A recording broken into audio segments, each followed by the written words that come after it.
Il y a longtemps, très longtemps en Égypte, il y avait un bébé nommé Moïse. Il était né à une époque où les choses étaient difficiles pour son peuple, les Israélites. Le pharaon, qui était roi en Égypte, avait peur de leur nombre croissant. Alors, il a instauré une règle maléfique. Tous les bébés garçons des Israélites devaient être emportés. Mais la maman de Moïse ne voulait pas que cela arrive à son bébé. Elle a donc élaboré un plan courageux. Elle a mis Moïse dans un panier et l'a doucement placé parmi les roseaux le long du fleuve Nil.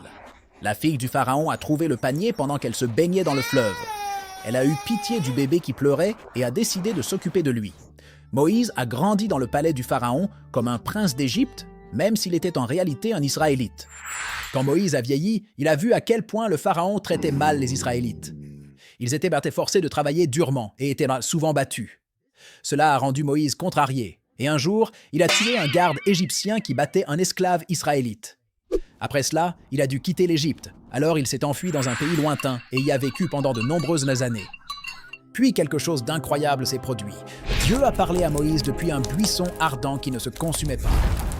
Dieu a dit à Moïse de retourner en Égypte et de demander au pharaon de laisser les Israélites partir libres. Tourner en Égypte n'était pas facile. Le pharaon ne voulait pas écouter Moïse. Alors Dieu a envoyé 10 fléaux pour convaincre le pharaon. Il y avait des grenouilles partout, des insectes et même de l'obscurité pendant la journée. Finalement, après la dernière et la plus triste des plaies, le pharaon accepta de libérer le peuple israélite. Moïse a conduit les Israélites hors d'Égypte, mais leur voyage n'était pas terminé. Quand ils sont arrivés à la mer Rouge, le pharaon a changé d'avis et les a poursuivis avec son armée. Mais Moïse faisait confiance à Dieu. Il a tendu la main et quelque chose d'incroyable s'est produit. La mer s'est divisée en deux et les Israélites ont traversé sur la terre ferme.